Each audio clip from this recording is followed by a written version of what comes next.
브루스 제너는 미식 축구 선수로 고등학교를 졸업하고 대학에 진학합니다. 그런데 심각한 무릎 부상으로 미식 축구를 중단하게 되죠.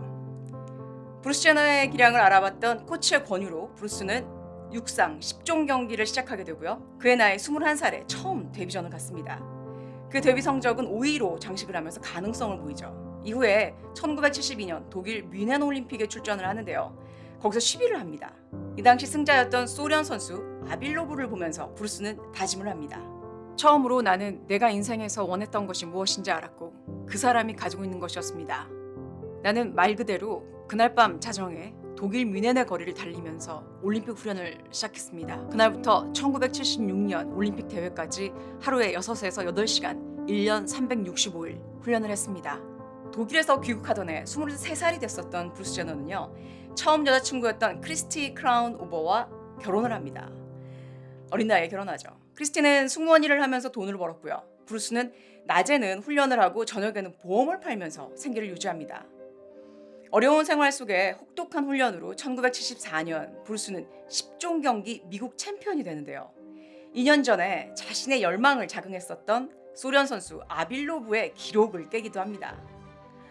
이렇게 해서 76년 캐나다 몬트리올 올림픽에 출전을 하죠. 브루스 제너는 최고의 기량을 발휘하면서 육상 10종 경기에서 금메달을 따는 쾌거를 이룹니다. 그 당시만 해도 미국인들한테는 올림픽 선수들은요 아마추어라는 인식이 있었습니다. 그리고 1970년대에는 구소련과 미국의 냉전 시대였죠. 이렇게 생소하고 관심밖이었던 육상 10종 경기에서 소련 선수를 이기고 금메달을 딴 브루스 제너는 단번에 미국인들의 영웅으로 돌아옵니다. 미국의 영웅이 된 브루스 제너는 TV쇼와 정말 많은 프로그램에 출연을 하면서 미국의 유명 인사가 되죠. 현재까지도 정말 많은 쇼와 프로그램에 출연하고 있습니다. 그리고 80년대에는요. 카레이서가 되기도 합니다. 몇 차례 이 굵직한 레이싱 대회에서 승리를 하면서 브루스는 또 하나의 화려한 경력을 추가하죠. 1976년 올림픽 이후에 미국의 영웅으로 수많은 TV쇼와 프로그램에 출연을 하면서 그의 사생활도 점점 복잡해졌는데요. 처음 결혼했었던 크리스티와는 슬하에 2명의 자녀가 있었는데 81년 이혼을 합니다. 그러니까 약 9년 만에 이혼한 것이죠. 같은 해 1981년 브루스는 곧바로 여배우 린다 톰슨과 결혼을 합니다. 2명의 아들을 낳았지만 이 둘은 5년 후인 86년 이혼하죠. 그리고 91년 아이 넷 엄마이자 오제이 심슨 변호사였던 로버트 카다시안의 전 와이프 크리스 카다시안과 연애 5개월 만에 초스피드로 결혼을 합니다. 그리고 95년 켄달 제너를 낳고 97년 카일리 제너를 낳죠. 이 둘은 아주 유명하죠. 자, 이로써 브루스 제너는 10명의 자녀를 갖게 되는데요. 안타깝게도 이 둘은 결혼 24년 만인 2015년 이혼을 하는데요. 이혼 후 브루스 제너는 나는 여자다라면서 커밍아웃을 합니다. Bruce, always telling a lie. He's lived a lie his whole life about who he is. And I can't do that any longer. Yes, for all intents and purposes, I am a woman. People look at me differently. They see you as this macho male, but my heart and my soul and everything that I do in life, it is part of me. That female side is part of me. That's who I am. 그리고 2017년 브루스 제너는 성전환 수술과 함께 케이틀린 제너라는 여성으로 세상의 모습을 드러냅니다. 그때부터 더 이상 남성 브루스가 아닌 여성 케이틀린이라는 호칭으로 불리우게 되죠. 그녀의 이 모든 성전환하는 과정을 담은 다큐멘터리 시리즈 I am 케이트를 제작하게 되는데요. 특히 케이틀린이 된 그녀가 가족들에게서 무엇을 보는지 그리고 트랜스젠더 사회에서의 롤 모델이 되기 위해서 이 다큐멘터리를 제작하게 된 것인데요. 사실은 브루스 제너는요. 크리스 카다시안과 연애하기 전에 그는 성 정체성에 대해서 의문을 갖고 여자 옷을 입는다든가 호르몬 주사요법을 받기도 했다는데요. 크리스 카다시안을 만나 사랑에 빠지면서 이 모든 걸 중단합니다. 그리고 23년을 자신을 남자의 몸에 가다둔 채 살아간 거죠. But a lot of people, when they see you transition, will hate your guts. And so by far, that was a lot more difficult. I didn't want to disappoint people, you know, sure. because they had you up on this pedestal. So it was not an easy decision to make. Sure. But eventually I made it because I knew that's what I had to do to live. Sure. 이제 당당히 여성이 된 케이틀린 제너의 새로운 도전은 바로 캘리포니아 주지사인데요. 그녀는 얼마 전에 캘리포니아 주지사 소환 투표에 출마를 선언을 하면서 주지사 도전을 알렸습니다. 현재 캘리포니아 주지사인 가빈 뉴섬에 대한 일종의 탄핵 투표라고 보시면 되겠는데요. 이 가빈의 코로나 방역 대책에 대한 불만이 워낙 커졌고요. 그리고 정작 본인은 지키지 않는 내로남불 행동이 드러나면서 주민들의 요청으로 새로운 주지사를 선출하자는 투표입니다. 그녀가 주지사 출마를 하는 이유에 대한 성명에 캘리포니아 주민은 더 나은 정부를 원하며 그럴 만한 가치가 충분히 있는 사람들이다 라고 발표했습니다. 자, 이 선거는 올해 11월경에 이루어질 거라고 예상이 있는데요. 어떻게 될지 저도 참 궁금하네요.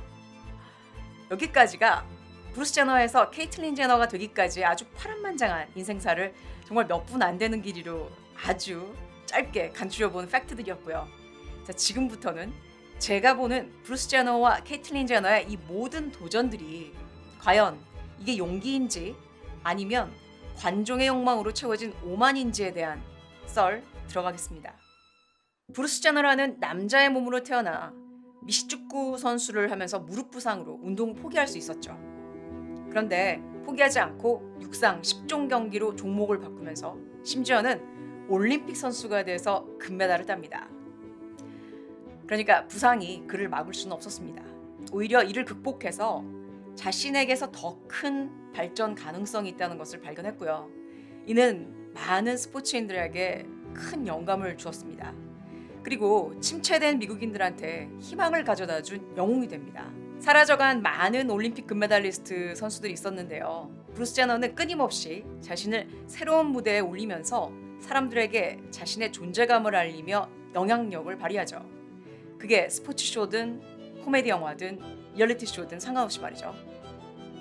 물론 카다시안 쇼가 나오기 전에는 이 대식구의 가장으로서 돈을 버는 게 중요했었고요. 그 뒤에는 크리스 제너라는 열혈 매니저 와이프가 있어서 더욱 활발한 활동을 할 수 있었지만 결국 브루스 제너는 자신이 하고자 하는 것에 열정을 다한 것이었다고 생각합니다. 이후 세상에서 제일 바쁜 리얼리티 TV 쇼 가족 카다시안 패밀리의 아빠로서 24년을 조용히 지내다가 68세의 나이로 진정한 자신의 행복을 찾기 위해서 아주 힘든 과정과 세상의 조롱을 뛰어넘고 여자 케이틀린 제너로 다시 태어납니다. 자, 그리고 이제 캘리포니아 주지사에 도전장을 냈는데요. 제너의 도전은 끝이 없어 보이는데요. 여기까지만 보면 제너가 얼마나 자신감이 넘치는 사람인지 느껴지실 텐데요. 남자의 몸에 갇혀 68년을 살았다면서 여자가 된 케이틀린. 자, 이후에 보수적인 미국인들이 엄청나게 비난을 하고 조롱을 했죠. 반대로 그로 인해서 트랜스젠더에 대한 관심이 올라가서요. 사람들의 선입견을 서서히 부수는 계기를 마련하면서 어찌 보면은 많은 트랜스젠더들한테 용기를 줬다고 생각합니다. 또한 트랜스젠더에 대해서 무지한 일반인들한테 교육하게 되는 계기가 된 건 사실입니다. 그리고 가장 중요한 것은요. 그가 원하는 자신의 진정한 행복을 선택한 것이라는 거죠. LGBT에 대해서 어디보다도 보수적이고 선입견이 강한 이 대한민국에서 트랜스젠더를 바라보는 시선은 그리 친절하지 않죠. 그걸 잘 알면서 오늘 이 영상을 준비한 이유는요. 사실 오늘 방송은 단순히 관심을 받고자 하는 이 트랜스젠더 이야기가 아니고요. 한 인간의 행복을 찾기 위한 끝없는 도전을 말하고 싶어서였는데요. 이 모든 도전들이 제너 자신이 하고 싶어서 한 도전들이었습니다. 자기의 행복을 위해서요. 이 모든 사람들이 뭔가를 하고 싶다. 그리고 누군가가 되고 싶다고 해서 다 이루지는 못하죠. 왜냐하면 선뜻 나설 용기가 없다거나 늘 망설이고 너무 생각이 많고 이것저것 신경 쓰고 주저하니라고 그런 것들을 못 이루죠. 특히 선입견이나 남을 의식한 행동 그리고 착한 사람 콤플렉스 등 때문에 우리가 원치 않는 선택을 할 때가 참 많습니다. 특히 우리나라 문화가 그렇게 만드는 거 참 많죠. 자, 이제 케이틀린 제너가 된 그녀는 자신의 선택을 용감하게 실행을 했고요. 자신의 정신적 고통에서 해방됐죠. 자기의 진정한 행복을 위해서 자기만의 길을 개척하고 있는 케이틀린 제너. 저는 케이틀린 제너한테 박수를 보내고 싶은데요. 여러분들이 보시기에는 열정에 대한 용기인가요? 오만에서 비롯된 이기심인가요? 어떻게 생각하시나요? 오늘 방송은 쉽지 않은 주제였는데요. 아무쪼록 여러분들도 잠시 나는 정말 행복한지 생각해 보시는 시간이 되셨으면 하는 바람입니다. 오늘 방송 도움 되셨다면 여러분들 구독 잊지 마시고요. 여러분들의 구독과 좋아요 그리고 따뜻한 댓글은 저한테 아주 큰 힘이 됩니다.